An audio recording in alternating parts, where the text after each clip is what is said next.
આજે આપણે આ લેક્ચરની અંદર વિદ્યુત ફ્લક્સ કોને કહેવાય, એની શું લાક્ષણિકતાઓ છે અથવા એના શું ગુણધર્મો છે એ આ લેક્ચરની અંદર આપણે જોઈશું. આ ઉપરાંત વિદ્યુત ડાયપોલ નવો શબ્દ છે, એનું ગુજરાતી જો કરવું હોય તો દ્વિધ્રુવી થાય. થોડુંક વધારે સમજાવો એટલે તમને ઝડપથી ખ્યાલ આવી જાય. એવું તંત્ર કે જેમાં ધન અને ઋણ વિદ્યુત ભાર બંને હોય, સમાન મૂલ્યના હોય, પણ અમુક અંતરે રહેલા હોય. દાખલા તરીકે ચુંબક છે, એ ચુંબકીય ડાયપોલ કહેવાય. કારણ કે એક બાજુ N ધ્રુવ છે, બીજી બાજુ S ધ્રુવ છે. આ બંને વચ્ચે કંઈક પરિમિત અંતર છે. એવી જ રીતે અહીંયા પણ દાખલા તરીકે HCl નો જો અણુ હોય, HCl નો અણુ હોય તો H+1 પર જેટલો વિદ્યુતભાર છે એટલો જ વિદ્યુતભાર Cl-1 પર છે. પણ આ બંને પરમાણુઓ એકબીજા ઉપર સંપાત થયેલા હોય નહીં, એટલે કે એનું ધન વિદ્યુતભાર કેન્દ્ર અને ઋણ વિદ્યુતભાર કેન્દ્ર બંને વચ્ચે કંઈક અંતર રહેલું હોય. તો આવું જે તંત્ર હોય એને વિદ્યુત ડાયપોલ કહેવાય. એને આપણે શું કહીએ છીએ? વિદ્યુત ડાયપોલ કહીએ છીએ. એટલે આજે એનો પણ આપણે અભ્યાસ કરીશું. આ ડાયપોલ હોય તો ડાયપોલની અક્ષ અને બીજી વસ્તુ આવશે વિષુવરેખા. તો કે ડાયપોલની અક્ષ ઉપર આવેલું કોઈ પણ બિંદુ હોય ત્યાં વિદ્યુત ક્ષેત્રનું સૂત્ર કેવી રીતે આપણે તારવી શકીએ છીએ. આવી જ રીતે ડાયપોલની વિષુવરેખા હોય તો ત્યાં આપણે વિદ્યુત ક્ષેત્ર કેવી રીતે તારવી શકીએ છીએ, અથવા તો એ મેળવવા માટેનું સૂત્ર કે કયા અંતરે આવેલા બિંદુએ વિદ્યુત ક્ષેત્ર કેટલું થાય.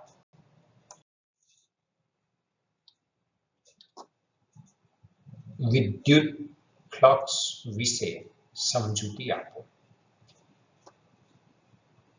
આગળના ચેપ્ટરોમાં ચુંબકીય ફ્લક્સ પણ આવશે. હવે વિદ્યુત ફ્લક્સ અને ચુંબકીય ફ્લક્સ બેમાં શું ફેર છે?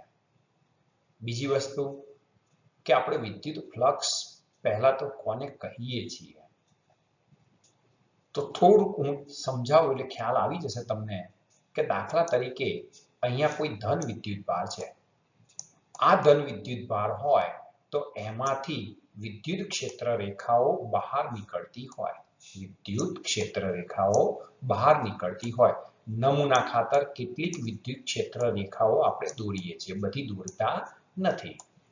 હવે આ વિદ્યુત ક્ષેત્ર રેખાઓ કેટલી દોરવી જોઈએ એના માટેના એવા કોઈ નિયમો છે નહીં. તમે ગમે એટલી ક્ષેત્ર રેખાઓ દોરી શકો છો, પણ આ જે ક્ષેત્ર રેખાઓ જે છે એ કોઈ સમતલમાંથી પસાર થતી હોય. દાખલા તરીકે હવે હું એક સમતલ મૂકું છું અને આ સમતલમાંથી પસાર થતી ક્ષેત્ર રેખાઓની સંખ્યા જો હું ગણું તો આપેલા એકમ ક્ષેત્રફળમાંથી લંબ રૂપે પસાર થતી ક્ષેત્ર રેખાઓની સંખ્યાને વિદ્યુત ફ્લક્સ કહે છે. આ એક મેં સમતલ લીધું અને આ સમતલમાંથી પસાર થતી ક્ષેત્ર રેખાઓની સંખ્યા લીધી. લંબ રૂપે પસાર થતી લઉં કે ના લઉં પણ સંખ્યા ગણાય. કેમ? આમ વ્યાખ્યા તરીકે લંબ રૂપે છે, પણ દાખલા તરીકે લંબ રૂપે કોઈ ક્ષેત્ર રેખા પસાર થતી નથી તો એનો ઘટક લેવાનો થાય. એક ઘટક સમાંતર ઘટક આવે અને એક ઘટક લંબ ઘટક આવે. ટૂંકમાં એક રેખાનો એક લંબ ઘટક તો હોય જ. એક રેખાનો એક લંબ ઘટક તો હોય જ. ફરીથી અહીંયા હું એક સમતલ દોરું એટલે તમને ખ્યાલ આવે કે શું કહેવા માંગીએ છીએ આપણે. તો ધારો કે આ એક સમતલ લીધું.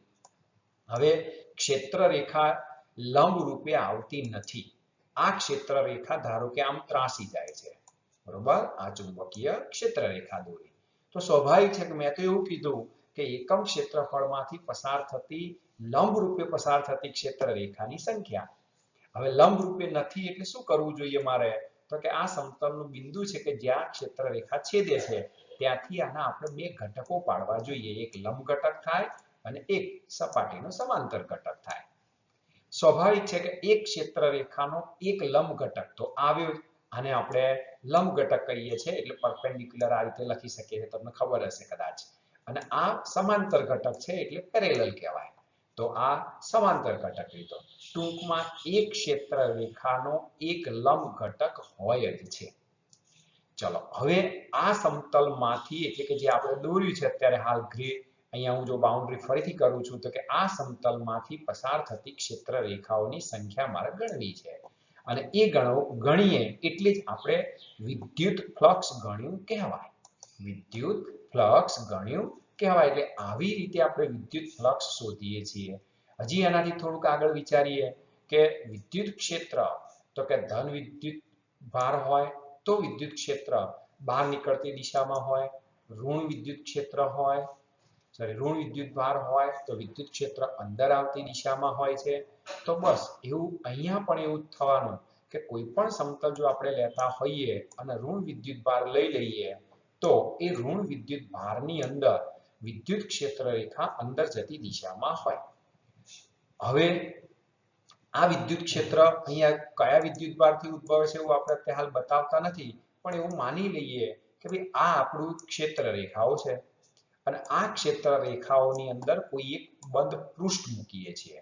જો પેલું હતું સમતલ દોર્યું હતું મેં, હવે ધારો કે હું બંધ પૃષ્ઠ દોરું છું. બંધ પૃષ્ઠ એટલે આ રીતના આપણી એક સમઘન અક્ષ લઈ લઈએ છીએ. આ બંધ પૃષ્ઠ બનશે.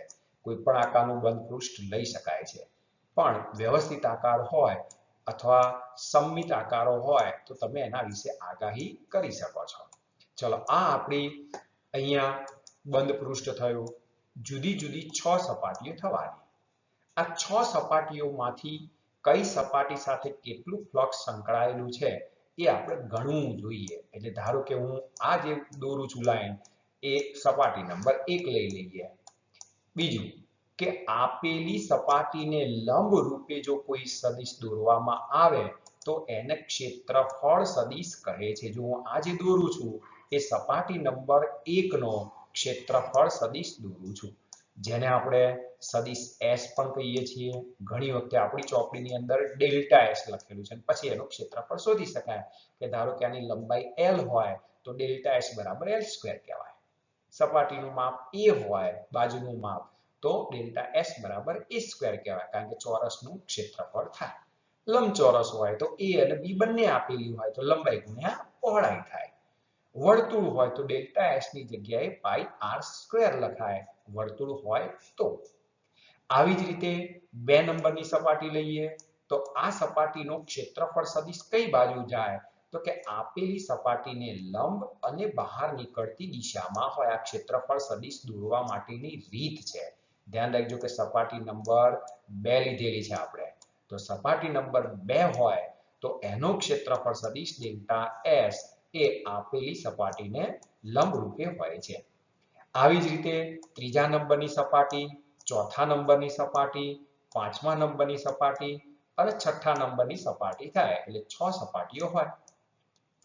હવે આ દરેક સપાટીનું ફ્લક્સ કેવી રીતે ગણી શકાય એ આપણે અહીંયા સૂત્રાત્મક રીતે રજૂ કરવાનું છે, પણ ટૂંકમાં તમને ખ્યાલ આવે કે ફ્લક્સ કોને કહેવાય તો કે આપેલી સપાટીમાંથી લંબ રૂપે, આપેલી એકમ ક્ષેત્રફળ વાળી સપાટીમાંથી લંબ રૂપે બહાર આવતી ક્ષેત્ર રેખાઓની સંખ્યા. તો આ ક્ષેત્ર રેખાઓની સંખ્યા ગણવા માટે આપણે અહીંયા કેટલીક વસ્તુઓ બતાવીએ કે જેથી કરીને આપણને ખ્યાલ આવી જાય. વ્યાખ્યા આપણને શું કહેવા માંગે છે એ પણ અહીંયા ખ્યાલ આવી જશે. તો જો વિદ્યુત ક્ષેત્રમાં આપેલા બિંદુએ ક્ષેત્રને લંબ રૂપે મૂકેલા એકમ ક્ષેત્રફળમાંથી પસાર થતી ક્ષેત્ર રેખાઓની સંખ્યાને આપેલ સપાટી સાથે સંકળાયેલું વિદ્યુત ફ્લક્સ કહે છે. અને તે બિંદુએ વિદ્યુત ક્ષેત્રની તીવ્રતાનું માપ આપે છે. જેમ વિદ્યુત ક્ષેત્ર વધારે પ્રબળ હોય એમ ક્ષેત્ર રેખાઓ વધારે હોય. જેમ વિદ્યુત ક્ષેત્ર વધારે પ્રબળ હોય એમ ક્ષેત્ર રેખાઓ વધારે હોય. એટલે ફ્લક્સ વધારે આવે, એ તો તમે સમજી શકો છો. સમાન વિદ્યુત ક્ષેત્ર સદિશ E અને આપેલા પૃષ્ઠનો ક્ષેત્રફળ સદિશ ડેલ્ટા S. હા, જેમ ચોથા પાઠમાં અથવા આગળના પાઠમાં જઈશું ત્યારે ક્ષેત્રફળ સદિશને કેપિટલ A વડે પણ દર્શાવીએ છીએ. એરિયા વેક્ટર કહેવાય. અહીંયા સરફેસ વેક્ટર આપણે કહીએ છીએ. હવે તેમની વચ્ચેનો ખૂણો થીટા હોય તો તેમાંથી પસાર થતું ફ્લક્સ ડેલ્ટા ફાઈ નીચે મુજબ વ્યાખ્યાયિત કરી શકાય છે. જો સૂક્ષ્મ ટુકડો લીધો એટલે આપણે ડેલ્ટા ફાઈ લઈએ છીએ. તો કે ડેલ્ટા ફાઈ બરાબર સદિશ E ડોટ ડેલ્ટા સદિશ S. સંખ્યા મળી, ફ્લક્સ એટલે સંખ્યા થાય અને સંખ્યા એટલે જ આપણે ડોટ ગુણાકાર લીધો. બે રાશિઓનો જો અદિશ ગુણાકાર થાય તો મળતી પરિણામી રાશિ અદિશ હોય એટલે ફાઈ એ અદિશ રાશિ થઈ એવું તમને ખ્યાલ આવી ગયો છે અહીંથી. બરોબર છે. હજી આગળ આપણે જોઈએ તો કે ડેલ્ટા ફાઈ બરાબર E delta S cos theta. Theta એટલે શું? તો કે E અને ડેલ્ટા S વચ્ચેનો ખૂણો. અહીંયા મેં હમણાં આકૃતિ દોરી હતી, ફરીથી અહીંયા આપણે એકવાર આમ જોઈ જોઈએ તો કે આ રીતના જે આકૃતિ થઈ આપણી, અને આ આકૃતિની અંદર અહીંયા આપણે જો વિદ્યુત ક્ષેત્ર એ આ દિશામાં બતાવતા હોઈએ તો વિદ્યુત ક્ષેત્ર હું આ દિશામાં બતાવું છું, તો આનો ક્ષેત્રફળ સદિશ કઈ દિશામાં મેં બતાવ્યો તો કે આપેલી સપાટીને લંબ, તો આ આપણો ક્ષેત્રફળ સદિશ ડેલ્ટા S થયો કહેવાય. તો હવે આપણે કહી શકીએ છીએ કે ડેલ્ટા S અને E વચ્ચેનો ખૂણો કેટલો થાય, વિદ્યુત ક્ષેત્ર વચ્ચેનો ખૂણો કેટલો થાય, તો અહીંથી આમ માપી શકીએ છીએ કે ડેશ ડેશ કરી અને આ બે વચ્ચેનો ખૂણો આપણને થીટા મળી જાય. વિદ્યુત ક્ષેત્ર રેખા વચ્ચેનો ખૂણો આપણને થીટા મળી જતો હોય છે, એટલે કે E delta S cos theta. હા, આ મેં સમતલ સપાટી લીધેલી છે, પણ કેટલીક વાર વક્ર સપાટી હોય એ પણ આપણે થોડી જોઈ લઈએ એટલે આપણને ખ્યાલ આવે. દાખલા તરીકે વક્ર સપાટી જો આપણે લેતા હોઈએ અને એ વક્ર સપાટી સાથે સંકળાયેલું ફ્લક્સ મારે જો ગણવું હોય તો કેવી રીતે ગણવું જોઈએ એ પણ થોડું જોડે જોડે આપણે જોઈ લઈએ. ધારો કે આ રીતના વક્ર સપાટી છે. હવે આ વક્ર સપાટી સાથે તકલીફ શું થવાની કે વિદ્યુત ક્ષેત્ર જુદા જુદા બિંદુએ જુદું જુદું થવાનું. એટલે આ મેં અસમાન વિદ્યુત ક્ષેત્ર દોર્યું કહેવાય, કારણ કે ક્ષેત્ર રેખાઓ સમાંતર નથી દોરી અથવા સમાન અંતરે નથી દોરી. તો આવા સંજોગોની અંદર એવું કહેવા માંગે છે કે નાના નાના પૃષ્ઠખંડ સદિશો લો, આ પૃષ્ઠખંડ સદિશો ઉપર વિદ્યુત ફ્લક્સ ગણી દો અને પછી એ પૃષ્ઠખંડ પર ગણેલા વિદ્યુત ફ્લક્સનો સરવાળો કરો. કારણ કે ફ્લક્સ તો અદિશ રાશિ છે અને અદિશ રાશિ હોય તો સરવાળો બીજગણિતની જેમ એટલે કે બૈજિક રીતે આપણે કરી શકીએ છીએ. એટલે આ એક વસ્તુ અગત્યની છે. એટલે અહીંયા જો વક્ર સપાટી હોય અથવા જુદા જુદા બિંદુએ વિદ્યુત ક્ષેત્ર જુદું જુદું હોય તો એવા સંજોગોમાં ટૂંકમાં સંકલન તરફ દોરી જાય છે. આ વાક્ય ટૂંકમાં તમને સંકલન તરફ દોરી જાય છે. એટલે નાના નાના પૃષ્ઠખંડો લઈ એની સાથે સંકળાયેલું ફ્લક્સ ગણી અને સરવાળો કરવાનો થાય. કોના જેવી વાત થઈ તો 11મા ધોરણની અંદર મેં તમને ઘણી બધી વખત કીધેલું છે કે ચલ બળ વડે થતા કાર્યનું સૂત્ર W બરાબર ઇન્ટિગ્રેશન x1 to x1 થી x2 f into dx. એ પણ એક પરિમાણમાં જ આપણે લેતા હતા. ત્રિપરિમાણમાં લઈએ તો સદિશ f ડોટ સદિશ d થાય. બરોબર? અને r સ્થાન સદિશ લીધો હોય તો dr સદિશ પણ થાય. ઘણી વખતે dr સદિશ પણ લઈએ છીએ એટલે સદિશ f ડોટ dr સદિશ જે સ્થાનાંતર સદિશ આપણને આપતું હોય. ચલો હજી આપણે આગળ જોઈએ અહીંયા તો આપણને થોડો વધારે ખ્યાલ આવે કે વિદ્યુત ફ્લક્સ એ અદિશ રાશિ છે અને અદિશ રાશિ હોય તો એનો સરવાળો સીધે સીધો થાય, બૈજિક રીતે થાય. તેનો એકમ ન્યૂટન ઇન્ટુ મીટર સ્ક્વેર પ્રતિ કુલમ અથવા વોલ્ટ ઇન્ટુ મીટર છે. હા, ઈ ના જે બે એકમો છે એ લઈ અને ડેલ્ટા S એટલે મીટર સ્ક્વેર વડે આપણે ગુણી દીધેલું છે. ઈના બે એકમ મેં યાદ કરાવું તમને ફરીથી તો કે એક સૂત્ર હતું ઈનું V/D. બોલતી વખતે મેં તમને એ પણ કીધું હતું કે ક્લાસમાં બોલતી વખતે ધ્યાન રાખવાનું, જો હું બોલું છું એ રીતે તમે નહીં બોલો તો હાંસીને પાત્ર બનશો. અહીંયા વોલ્ટ પ્રતિ મીટર થાય. ચલો બીજું સૂત્ર આપણું જે ઈનું છે એ E બરાબર F/Q છે. E બરાબર F/Q. એટલે એના ઉપરથી જો આપણે એકમ લેતા હોય તો ન્યૂટન પ્રતિ કુલમ થાય. ન્યૂટન પ્રતિ કુલમ.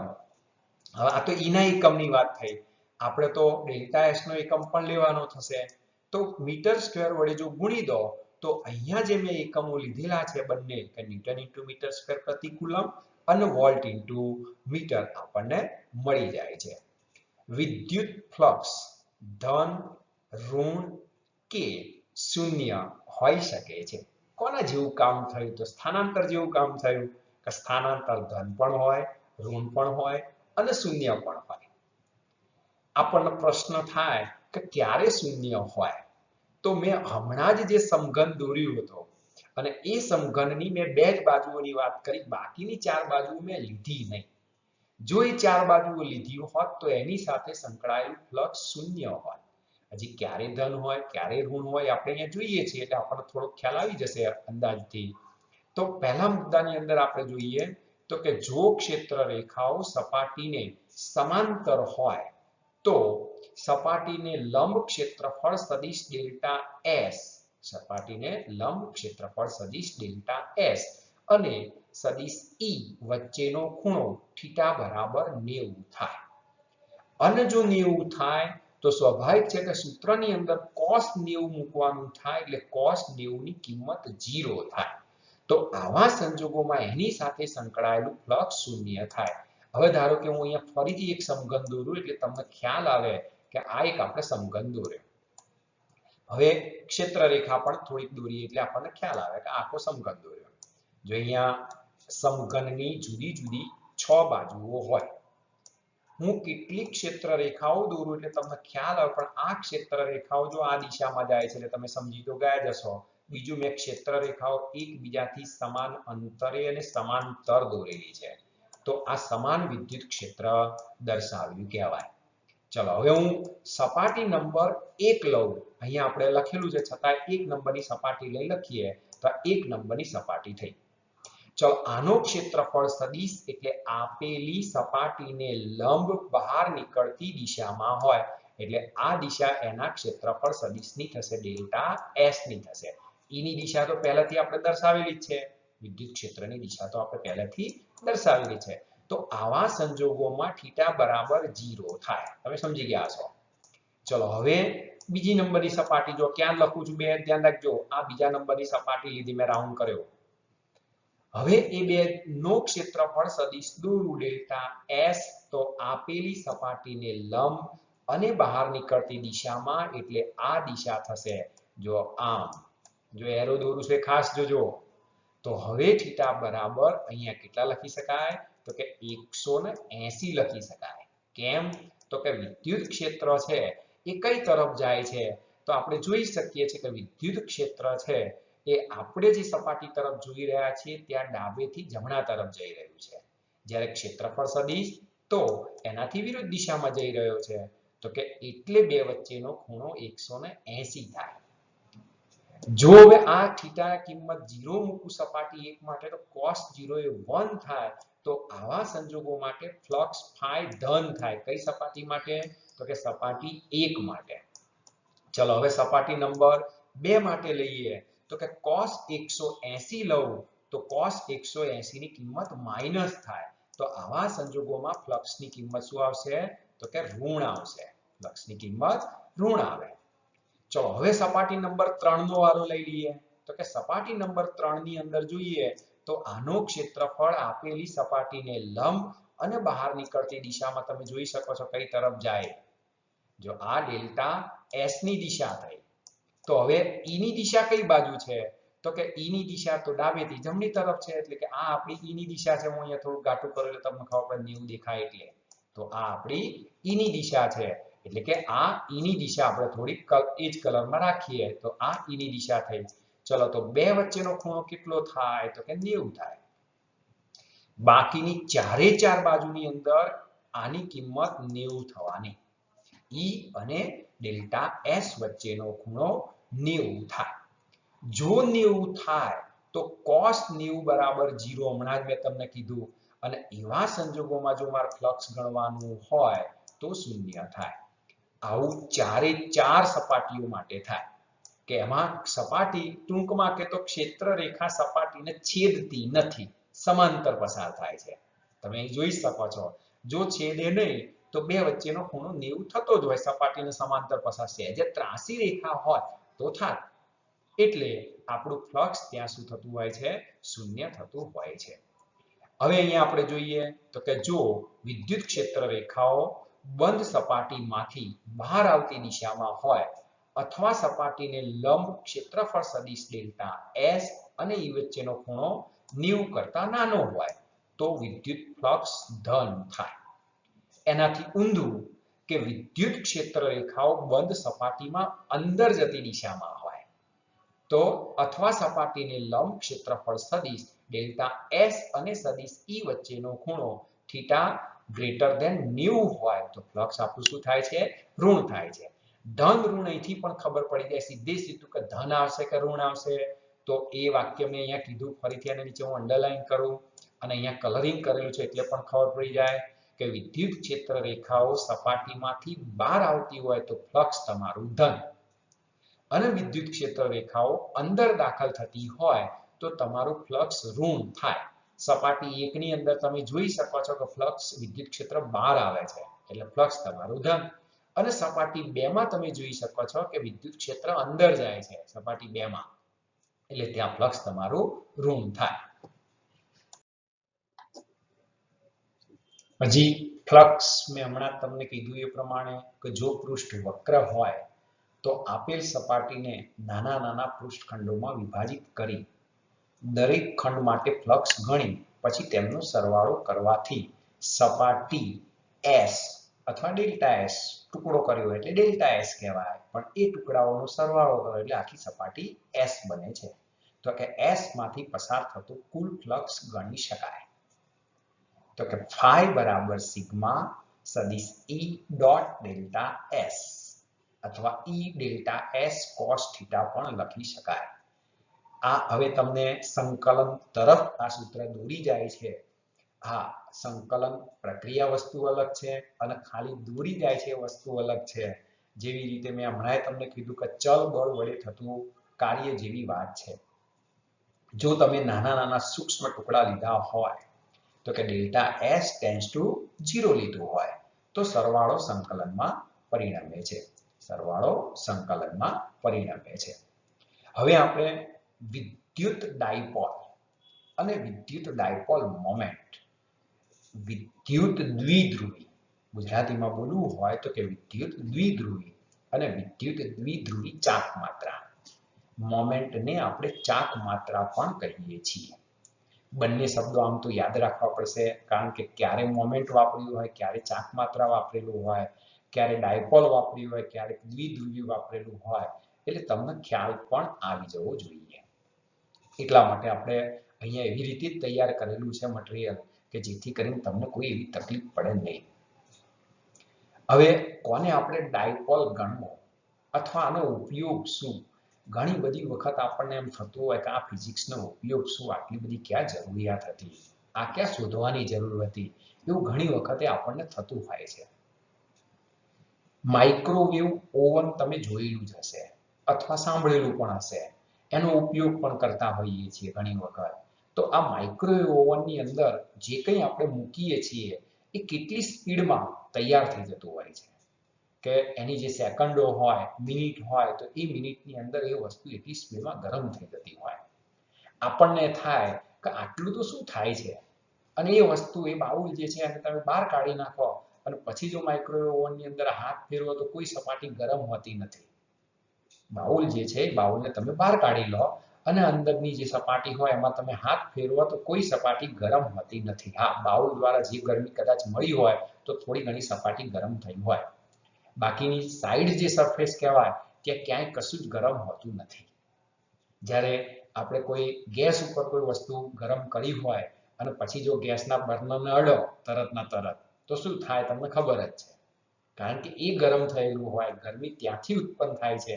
જ્યારે માઇક્રોવેવ ઓવનની અંદર એવું હોતું નથી, કારણ કે ત્યાં વિદ્યુત ક્ષેત્ર હોય છે, બીજું કશું હોતું જ નથી.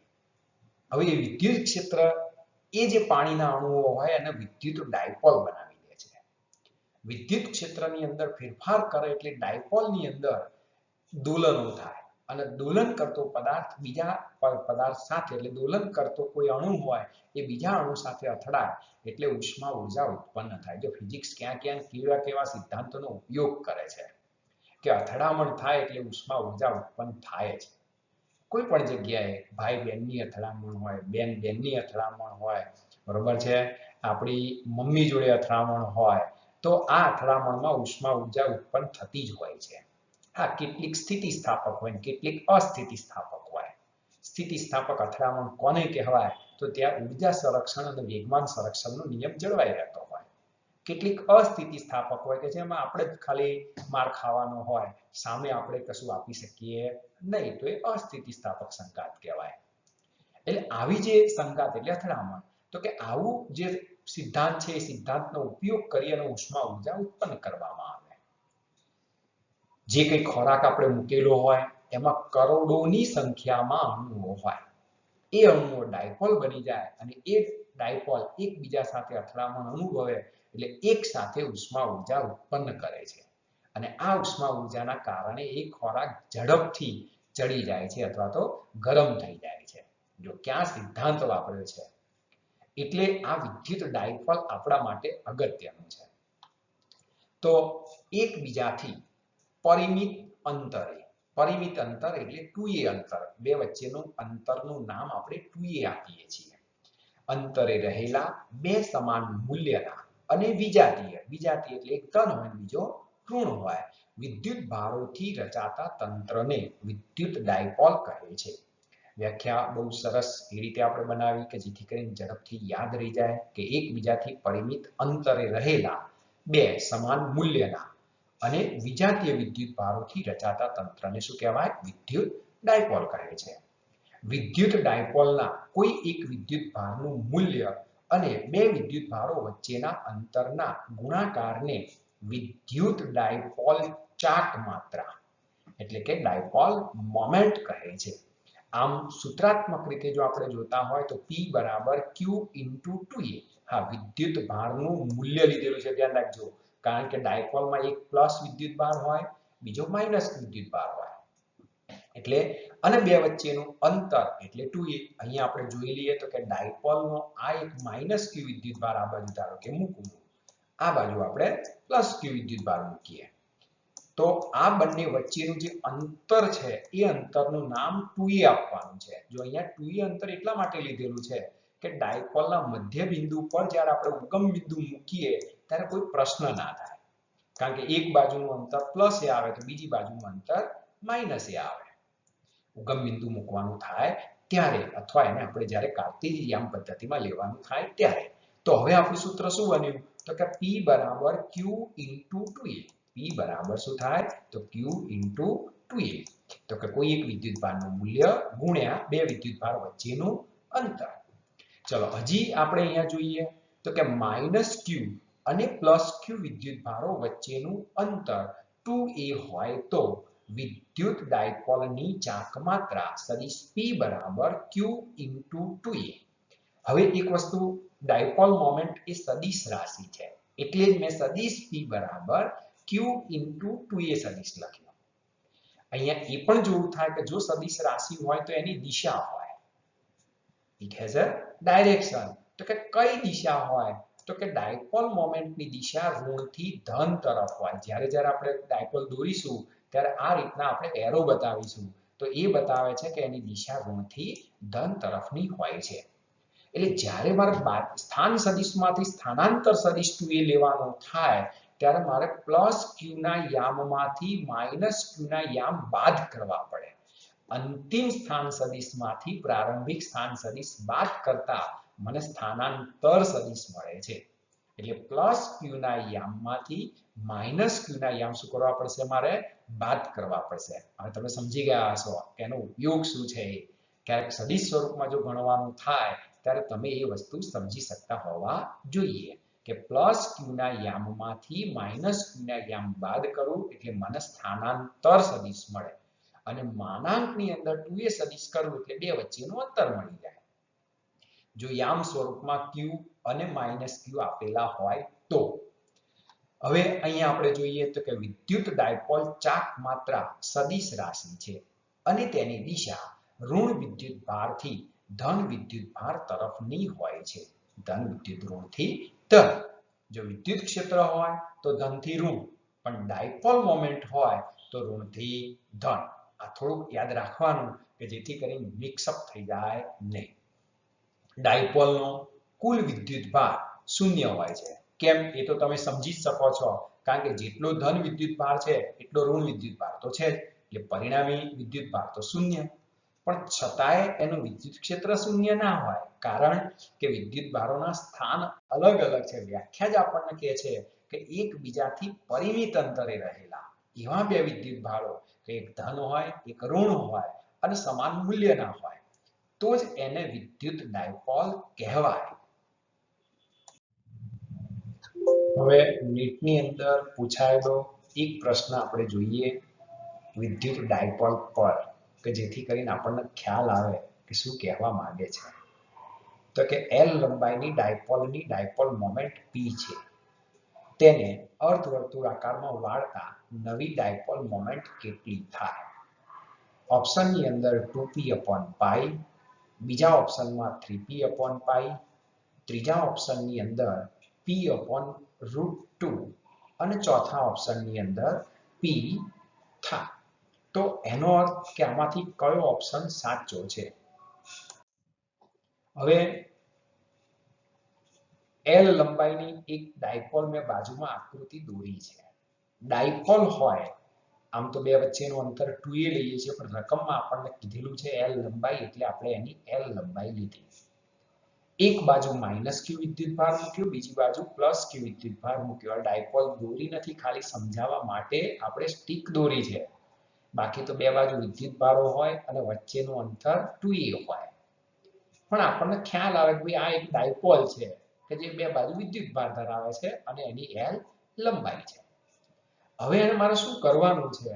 તો એની ડાયપોલ મોમેન્ટ આપણને આપી છે. આમાંથી તો આપણને +q - q આપી નથી. તો ડાયપોલ મોમેન્ટની વ્યાખ્યા હમણાં જ આપણે જોઈ કે કોઈ એક વિદ્યુત ભારનું મૂલ્ય ગુણ્યા બે વિદ્યુત ભાર વચ્ચેનું અંતર.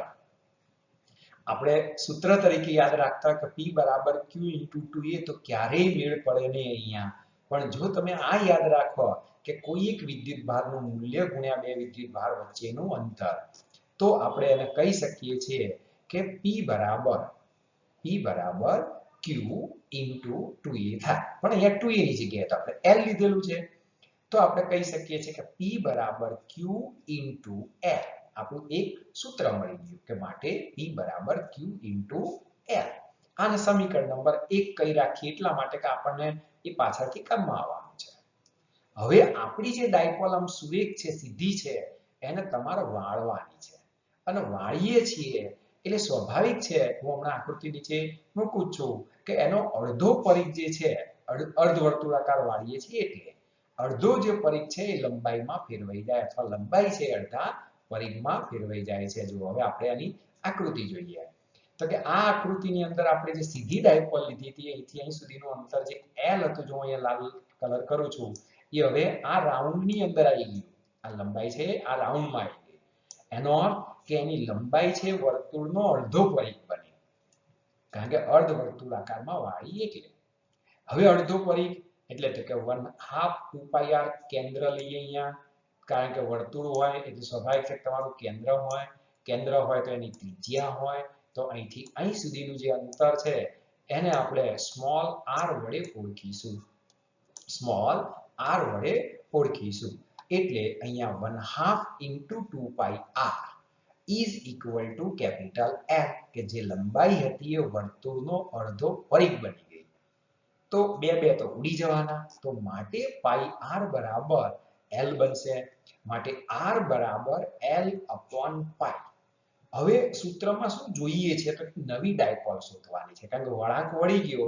વળાંક વળી જાય એટલે બે વિદ્યુતભાર વચ્ચેનું અંતર જે પહેલા +q - q વચ્ચેનું અંતર L હતું, એ હવે L રહેશે નહીં, કારણ કે અહીંયા તમારો -q વિદ્યુતભાર આવ્યો, આ જગ્યાએ તમારો +q વિદ્યુતભાર આવવાનો. એટલે એના કારણે શું થાય કે બે વચ્ચેનું અંતર અત્યારે હાલ આપણને દેખાય છે કે ઘટી ગયું. તો કે કેટલું થયું?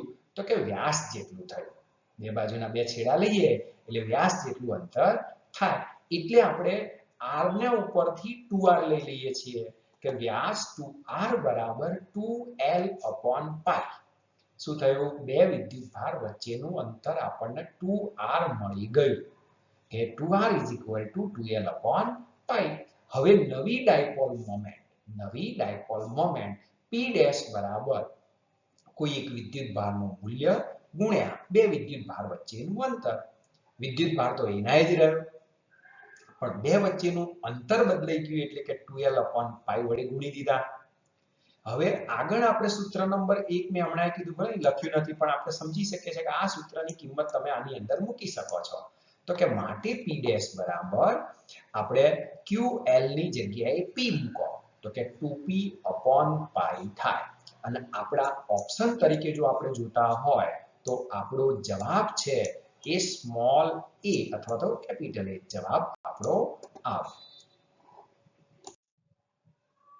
હવે જેવી રીતે બિંદુવત વિદ્યુત ભાર ને વિદ્યુત ક્ષેત્ર હોય એવી રીતે વિદ્યુત ડાયપોલને પણ વિદ્યુત ક્ષેત્ર હોય છે.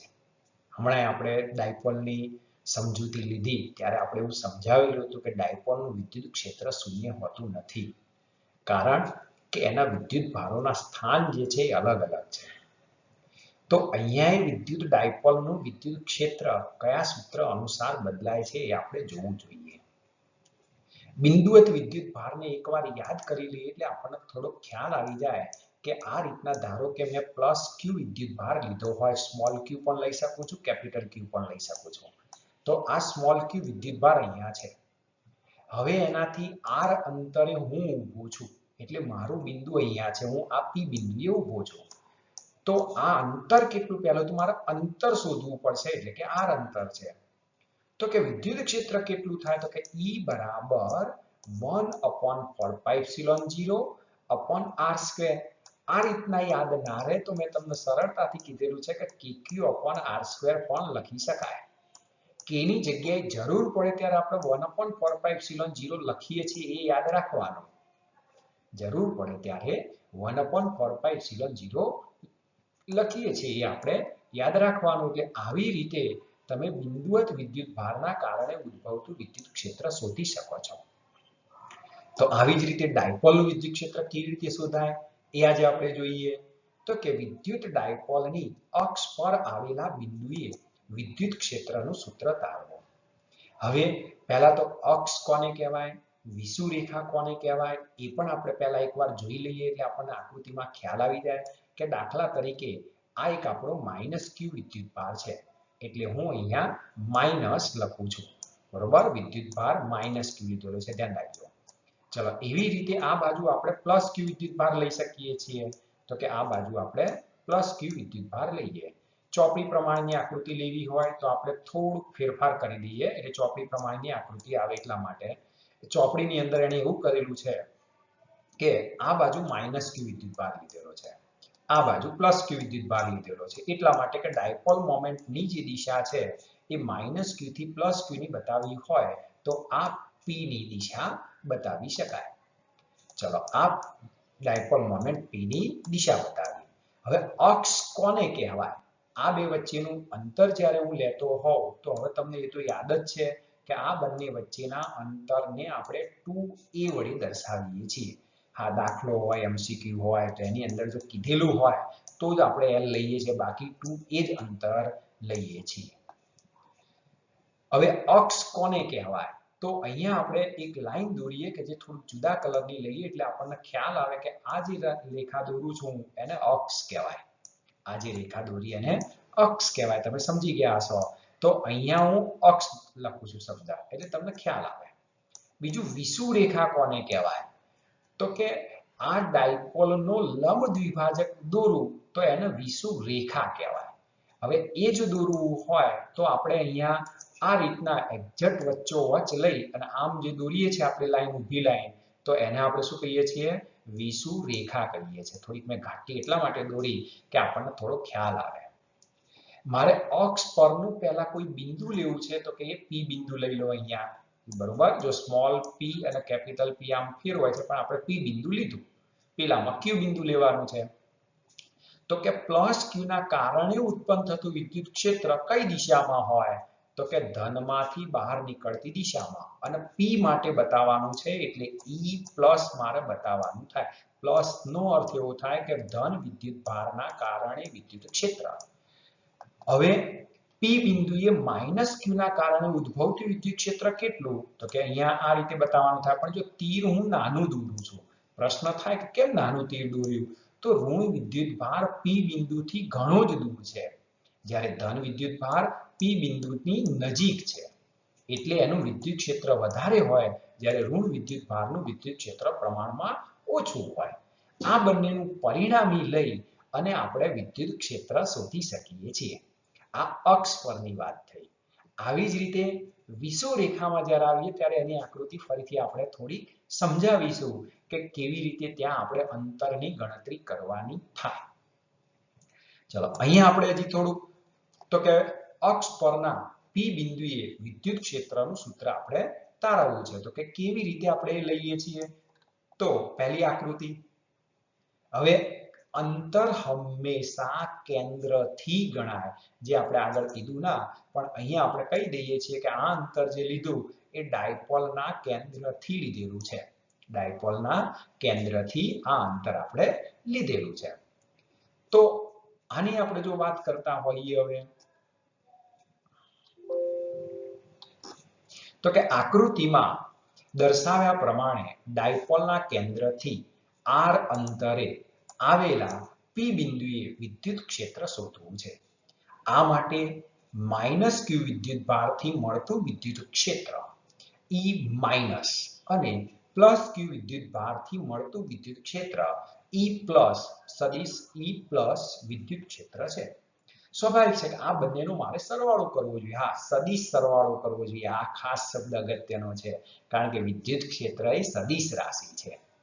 તો કે q વિદ્યુત ભારના કારણે પી બિંદુએ વિદ્યુત ક્ષેત્ર, તો કે સદિશ E minus is equal to -1/4πε0 q upon r plus a નો whole square into p caret.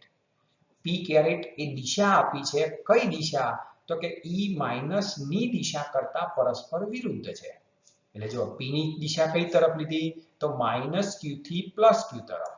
એટલે હું અહીંયા લાલ કલરની પેનથી બતાવું છું, ખાલી ખ્યાલ આવે કે આ તરફ આપણે p ની દિશા લીધી. પણ ઋણ વિદ્યુત ક્ષેત્રની દિશા કઈ તરફ લીધી? આ તરફ લીધી. તમે જો ઉપર, તો એનો અર્થ કે બેની દિશા પરસ્પર વિરુદ્ધ છે, એટલે જ અહીંયા નિશાની તમારી શું આવી? માઈનસ આવી, અથવા માઈનસ આપણે લીધી કહેવાય.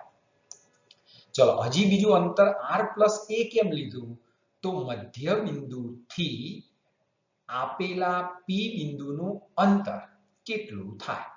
તો આપણે જાણીએ છીએ એ પ્રમાણે કે q વિદ્યુત ભારથી p બિંદુનું અંતર જો આપણે લેવું હોય તો r વત્તા સ્મોલ a કરવું જોઈએ. કેમ? કારણ કે q વિદ્યુત ભાર આટલે છે, આપણું p બિંદુ આટલે છે, તો આ બે વચ્ચેનું અંતર આપણે લેવાનું થાય. હવે જો r અંતર તમે કેટલું છે સમજી શકો છો. બીજું કે આટલેથી આટલું અંતર હવે સ્મોલ a થવાનું, કારણ કે ડાયપોલના મધ્ય બિંદુથી કોઈ એક વિદ્યુત ભારનું અંતર એટલે a કહેવાય. તો કે r + a થાય. આવી જ રીતે જ્યારે q વિદ્યુત ભારનું અંતર લેવાનું થશે, ત્યારે હું અહીંયા બે લીટી બદલું કલર, એટલે તમને ખ્યાલ આવે કે આ બે વચ્ચેનું અંતર લેવાનું થાય આટલું. અને આટલું અંતર લેવું હોય તો r માંથી મારે સ્મોલ a બાદ કરવો પડે. એટલે આપણને ત્યાં ખ્યાલ આવે કે કેવી રીતે આ અંતર લીધું છે, એટલે તકલીફ પડે નહીં. તો જ્યાં p caret a, p cap પણ બોલાય, કેરેટ પણ બોલાય, તો કે p કેરેટ a ડાયપોલની ચાક માત્રાનો એકમ સદિશ છે. ડાયપોલ મોમેન્ટનો એકમ સદિશ છે એવું કહેવું હોય તો પણ ખોટું નથી. આ જ રીતે q વિદ્યુત ભારના કારણે p બિંદુએ વિદ્યુત ક્ષેત્ર. હવે q ના કારણે વિદ્યુત ક્ષેત્ર લેવાનું થાય, એટલે સદિશ E plus is equal two બેની દિશા એક જ થઈ. કોની? p ની અને E પ્લસ ની. એટલે અહીંયા નિશાની ભલે લખી નથી પણ કહેવાય plus 1/4πε0 q upon r minus a નો સ્ક્વેર ઇન્ટુ p કેરેટ. આ ઘણાને એવું થતું હોય કે સાહેબ આ સૂત્ર ક્યાંથી આવ્યું? આને ખબર પડી.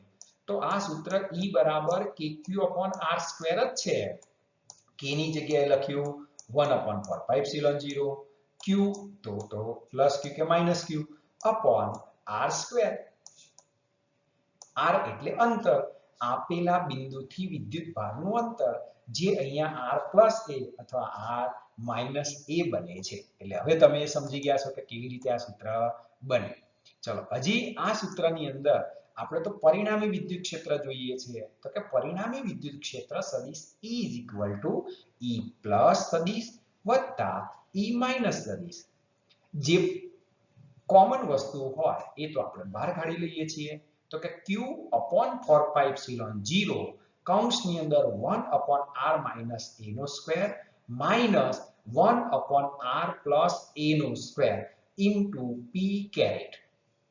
હવે ચોકડી ગુણાકાર કરવો પડશે આપણી બુકની અંદર તો ડાયરેક્ટ સ્ટેપ આપેલા હોય પણ અહીંયા આપણે થોડું ગણતરી કરીએ એટલે આપણને થોડો ખ્યાલ આવે કે કેવી રીતે આ સ્ટેપ બનતા હોય છે તો કે માટે સદિશ E is equal to Q upon 4 pi epsilon 0 ચોકડી ગુણાકાર કરી અને કિંમત મૂકીએ એટલે કે 4ar આ મધ્યમ પદો બે છે એ વધશે બાકીના બે પદો નીકળી જશે અને છેદમાં x plus y હોય x minus y હોય તો આપણે પૂર્ણ વર્ગ તફાવતની રીતથી x² - y² કરીએ છીએ બસ એવી જ રીતે અહીંયા કરેલું છે કે r - a એક કૌંસમાં છે બીજા કૌંસમાં r plus a છે બંનેનો વર્ગ કોમન લઈ લીધેલો છે તો કે r² - a² નો હોલ સ્ક્વેર કરેલો છે ઇન્ટુ p caret. હજી આપણે જો જોતા હોઈએ તો કે સદિશ E is equal to Q into 2a upon 4 pi epsilon 0 into 2r upon r² minus a² નો whole square into p caret. શું કર્યું તમને ખ્યાલ તો કદાચ આવી જ ગયો હશે કે પેલા 4 હતા એને મેં બે ભાગ પાડી દીધા Q into 2a એટલા માટે લાવી દીધું કે એને ડાયપોલ મોમેન્ટ p કહેવાય એટલે પરંતુ Q into 2a બરાબર p. હા પણ મેં સદિશ સ્વરૂપમાં લખ્યું છે એટલે p caret ને અંદર લઈ લો એટલે સદિશ p બની જાય તો કે વિદ્યુત ક્ષેત્ર E is equal to 2 સદિશ p into r upon 4 pi epsilon 0 કૌંસની અંદર r² minus a² નો સ્ક્વેર ટૂંકમાં કહેતો વિદ્યુત અક્ષ ઉપર જ્યારે વિદ્યુત ક્ષેત્ર લઈએ છીએ ત્યારે એનું પરિણામી વિદ્યુત ક્ષેત્ર એ ડાયપોલ મોમેન્ટની દિશામાં આવે છે કેમ કારણ કે સૂત્રમાં આગળ કશું નથી લખ્યું એનો અર્થ કે પ્લસ તો છે એટલે p અને e ની દિશા એક જ છે p અને e ની દિશા એક જ છે હવે આપણે જાણીએ છીએ પ્રમાણે ડાયપોલ તો અતિ સૂક્ષ્મ હોય કારણ કે અણુની બનેલી હોય બે અણુમાં બે પરમાણુ છૂટા છૂટા હોય તો એને આપણે ડાયપોલ કહીએ છીએ પાણીનો અણુ તો જોઈ શકતા નથી જ્યારે તમે જે બિંદુ પસંદ કર્યું હોય અક્ષ પરનું એ તો તમે જોઈ શકો છો એટલે એવા સંજોગોની અંદર આપણે શું કરીએ છીએ તો કે r more greater than a લેતા અથવા ડબલ ગ્રેટર ધેન a લેતા જો a લઈએ આવું હોય તો r² ની સરખામણીમાં a² ને અવગણી શકાય સરવાળા બાદબાકીમાં આપણે એને અવગણી શકીએ છીએ ગુણાકાર ભાગાકારમાં ક્યારેય અવગણાય નહીં તો કે સદિશ E is equal to 2p સદિશ upon 4 pi epsilon 0 into r ઘન હજી એને વ્યવસ્થિત લખવું હોય અને યાદ રાખવા માટેનું જો સૂત્ર આપણે લેવું હોય તો આ સૂત્ર તમને પછી યાદ રહી જાય કે સદિશ E is equal to શું થાય તો કે 2kp સદિશ upon r ઘન હા મોટા ભાગે આપણે અદિશ સ્વરૂપમાં વધારે વાપરવાનું હોય છે પણ જો જી અને નીટની અંદર કોઈકવાર વધારે ડીપમાં પ્રશ્ન લઈ જવો હોય તો એને સદિશ સ્વરૂપમાં લઈ ગયા હોય તો કે સદિશ E બરાબર 2kp upon r ઘન તમે જોઈ શકો છો કે વિદ્યુત ક્ષેત્રનું અહીંયા જે સૂત્ર બન્યું એ E ચલે છે 1 upon r ઘન બન્યું જ્યારે આગળ આપણે અત્યાર સુધી બિંદુવત વિદ્યુત ભાર લેતા હતા ત્યારે E ચલે છે 1 upon r² અનુસાર બદલાતું હતું આ ડાયપોલ આવી એટલે એક ઘાત વધી ગઈ જ્યારે બિંદુવતમાં એક જ વિદ્યુત ભાર હતો એટલે E ચલે છે કે Q upon r² કરતા હતા પણ અહીંયા E ચલે છે 1 upon r ઘન 2020 ની અંદર આ MCQ પૂછાયેલો કે વિદ્યુત ડાયપોલમાં વિદ્યુત ક્ષેત્ર ખાલી જગ્યા અનુસાર બદલાય છે તો કે 1 upon r અનુસાર 1 upon r² અનુસાર 1 upon r³ અનુસાર કે r² અનુસાર એટલે તમારો જવાબ 1 upon r³ અનુસાર લખવાનો થાય હવે આગળ આપણે જોઈએ તો કે વિદ્યુત ડાયપોલની વિષુવરેખા પરના કોઈ એક બિંદુ પર વિષુવરેખીય સમતલ પણ કહેવાય તો કે કોઈ એક બિંદુ પર ઉદ્ભવતા વિદ્યુત ડાયપોલનું સૂત્ર તારવો મેં હમણાં તમને સમજાવ્યું આપણે ફરીથી પણ અહીંયા આપણે આકૃતિ દોરી થોડુંક ફરીથી સમજાવીએ પછી બાજુની આકૃતિ આપણે લઈએ એટલે ખ્યાલ આવે કે આપણો જે વિદ્યુત ભાર છે એ એક ધન હોય અને બીજો ઋણ હોય ધારો કે આ બાજુ આપણે -q હમણાં મૂક્યો તો આ બાજુ આપણે પ્લસ ક્યુ મૂક્યો તો હવે મારે પહેલા તો વિષુવ રેખા લેવાની છે અત્યારે હાલ અક્ષ નથી લેવાની એટલે બહુ લાંબી આ લાઈન કરતા નથી અક્ષની લાઈન ટૂંકી રાખીએ વિષુવ રેખાની લાઈન છે આપણે થોડીક આ રીતના લઈએ વિદ્યુત ડાયપોલનો લંબ દ્વિભાજક લીધો કહેવાય મેં વિષુવ રેખા દોરી છે જે સમતલ પછી દોરીએ છીએ હવે ધન વિદ્યુત ધારો કે કોઈ એક બિંદુ આપણે પસંદ કરી લઈએ અને એ બિંદુ ધારો કે મેં અહીંયા પસંદ કર્યું છે વિષુવ રેખા પરનું અથવા વિષુવ રેખીય સમતલ પરનું કોઈ બિંદુ છે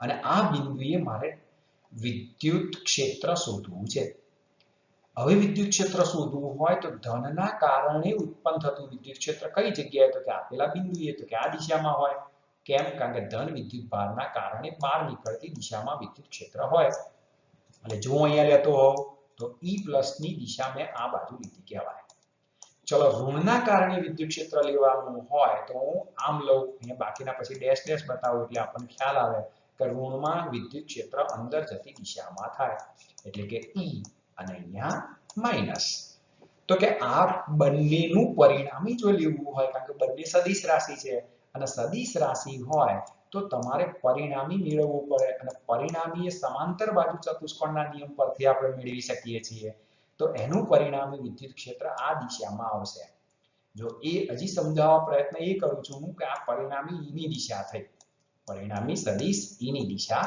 થઈ પણ તમે જો ડાયપોલ મોમેન્ટની તો વિરુદ્ધ દિશામાં થઈ કેમ કારણ કે ડાયપોલ મોમેન્ટ હંમેશા ઋણ વિદ્યુતભારથી ધન વિદ્યુતભાર તરફની હોય છે એટલે જો P ની દિશા બતાવતો હોવ તો આ P ની દિશા કહેવાય ડાયપોલ મોમેન્ટ P ની દિશા કહેવાય તો કે ડાયપોલ મોમેન્ટ P ની દિશા કરતા વિરુદ્ધ થાય ચલો હવે આપણી મૂળ આકૃતિની અંદર આવીએ કે જે ચોપડીની અંદર આપણને આકૃતિ આપેલી છે કે જેથી આપણને ખ્યાલ આવે તો કે જો અહીંયા થોડું ડીપમાં વધારે આપણને પેલું બતાવેલું છે કે સમતલ બતાવ્યું છે અને સમતલ પરનું કોઈ બિંદુ આપણે P લીધેલું છે અને ત્યાં આપણે વિદ્યુત ક્ષેત્ર શોધવાનું છે અહીંયા બે વચ્ચેનો ખૂણો થીટા પણ આપ્યો છે R એટલે કે મધ્ય બિંદુથી આપેલા બિંદુનું અંતર કાયદેસરની જે આપણી વિષુવ રેખા છે એ કઈ છે તો કે આ જે રેખા બનશે એ વિષુવ રેખા બનશે જો અહીંયા લઈએ આપણે તો આ વિષુવ રેખા આ બાજુ -q આ બાજુ આપણો +q વિદ્યુતભાર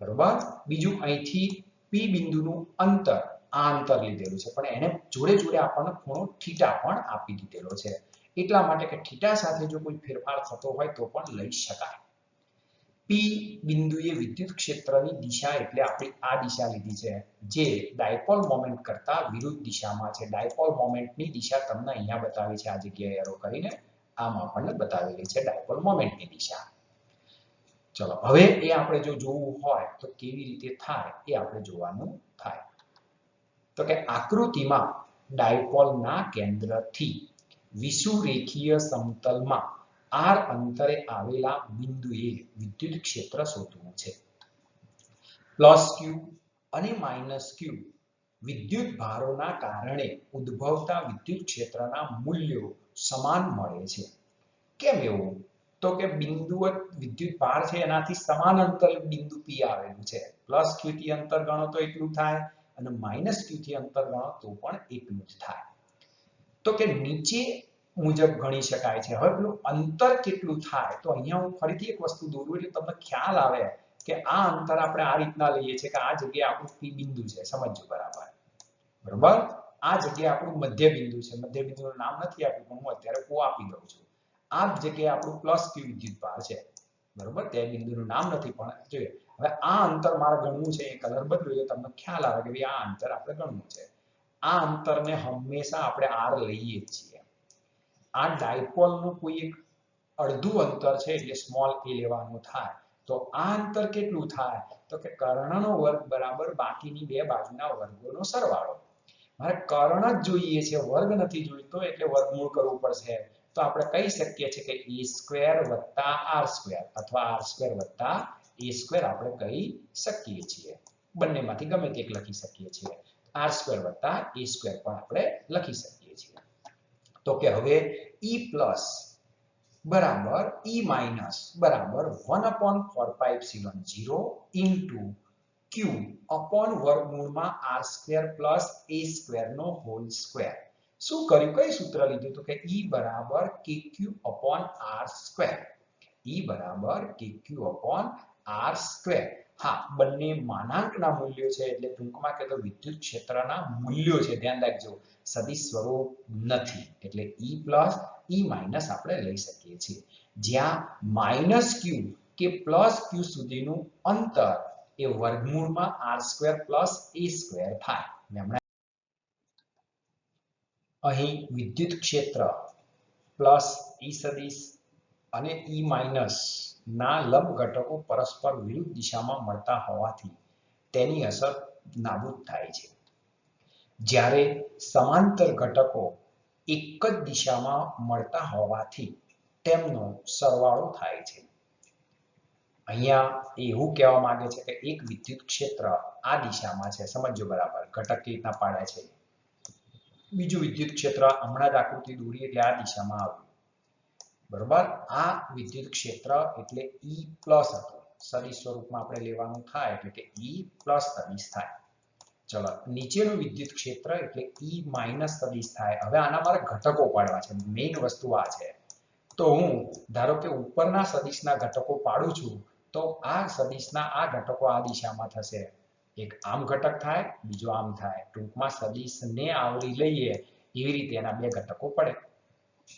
આ ઘટક કયો થયો તો કે E પ્લસ ઘટક થયો. હવે ઘટક થઈ જાય એટલે એને આપણે સદિશ સ્વરૂપ લખતા નથી, એટલે કે E પ્લસ, અને અહીંયા આ ઘટક એટલે E પ્લસ અહીંયા થશે, બરોબર. કેરેટમાં લખવું હોય તો E પ્લસ જે કેરેટ લખી શકાય. ચલો, હવે બીજા નંબરના સદિશની જો આપણે વાત કરતા હોય તો એના ઘટકો આપણે પાડવા જોઈએ.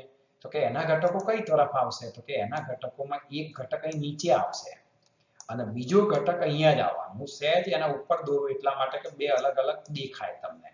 ચલો, આ બે સદિશો થયા, એનો અર્થ કે અહીંયા E માઇનસ પણ આવી ગયો. જ્યારે પેલામાં જુઓ તો E માઇનસ ક્યાં આવ્યો તો અહીંયા પ્લસ થશે, કારણ કે બે એક જ દિશામાં આવે, પણ અહીં પરસ્પર વિરુદ્ધ દિશા થઈ, અને વિરુદ્ધ દિશા થાય એટલે તો એ બાદબાકી થઈ જાય. એટલે લખ્યું કે લંબ ઘટકો પરસ્પર વિરુદ્ધ દિશામાં મળતા હોવાથી તેની અસર નાબૂદ થાય છે, જ્યારે સમાંતર ઘટકો જે છે એક જ દિશામાં આવે એટલે એમનો શું થાય, સરવાળો થાય છે. એટલે પરિણામી વિદ્યુત ક્ષેત્ર E બરાબર E પ્લસ cos થીટા વત્તા E માઇનસ cos થીટા. થીટાની પાસેની બાજુનો ઘટક આપણે લીધો એટલે E cos થીટા કહેવાય, જ્યારે લંબ ઘટક એટલે sin ઘટક કહેવાય. સદિશ સ્વરૂપમાં જો મારે લખવું હોય તો કે સદિશ E બરાબર E plus plus E minus cos theta into minus P cap અથવા P કેરેટ. કેમ માઇનસ લીધું તો મેં હમણાં આકૃતિ દોરી ત્યારે સમજાવ્યું હતું કે P કેરેટ અથવા તો P વિદ્યુત ડાયપોલ મોમેન્ટ અને વિદ્યુત ક્ષેત્રની દિશા પરસ્પર વિરુદ્ધ હોય છે, એટલા માટે અહીંયા માઇનસ નિશાની આપણે લીધી. અદિશમાંથી સદિશ સ્વરૂપમાં જઈએ છીએ એટલે નિશાની દિશા સહિત લેવી પડે. ઋણ નિશાની સદિશ E અને સદિશ P પરસ્પર વિરુદ્ધ દિશા છે તેમ સૂચવે છે. આકૃતિ પરથી cos થીટા બરાબર પાસેની બાજુ ભાગ્યા કર્ણ એટલે કે A upon વર્ગમૂળની અંદર R square plus A square. આકૃતિમાં કેમ થીટાનો ઉપયોગ કર્યો હવે તમે સમજી ગયા હશો કે cos થીટા શોધવું છે એટલા માટે સદિશ E is equal to 1 upon 4 pi epsilon 0 into Q upon R square plus A square. શું કર્યું, રૂટ અને વર્ગ કાઢી નાખ્યો, વત્તા 1 upon 4 pi epsilon 0 into Q upon R square plus A square into cos theta into minus P caret. હવે સમાન મૂલ્યો હોય એવા આપણે કોમન કાઢી લઈએ એટલે 1 upon 4 pi epsilon 0 to Q upon R square plus A square into હવે cos theta ની પણ કિંમત મૂકી દીધી તો કે A upon વર્ગમૂળની અંદર R square plus A square into minus P caret. તો કે સદિશ E is equal to minus Q into 2A upon 4 pi epsilon 0 R square plus A square ની 3/2 into P caret. પરંતુ Q into 2A બરાબર P થશે, પણ મેં caret વડે ગુણી દીધા એટલે સદિશ P બની જાય. તો કે માટે સદિશ E is equal to minus સદિશ P upon 4πε0 r² plus a² ની 3/2. જો પેલા સૂત્ર કરતા શું જુદું પડે છે એ તમે અહીંયા જોઈ શકો છો. હવે r double greater than a લેતા તો r² ની સરખામણીમાં a² ને તમારે અવગણવાનો થાય. તો આપણું સૂત્ર બને E બરાબર માઇનસ સદિશ p upon 4πε0 into r ઘન. યાદ રાખવા માટે મોટા ભાગે જ્યારે આપણે જરૂર પડશે ત્યારે આ સૂત્રની જરૂર પડશે. એટલે કે સદિશ E બરાબર માઇનસ kp upon r3. અક્ષ ઉપર હતા ત્યારે 2kp upon r3 લખતા હતા. વિષુવ રેખા ઉપર આવે એટલે 2 તો નીકળી ગયું પણ એની જગ્યાએ માઇનસ આવી ગયું એટલે માઇનસ kp upon r3 આપણે લખીએ છીએ કે જે વિષુવ રેખીય સમતલ પરના બિંદુએ વિદ્યુત ક્ષેત્રનું સૂત્ર છે.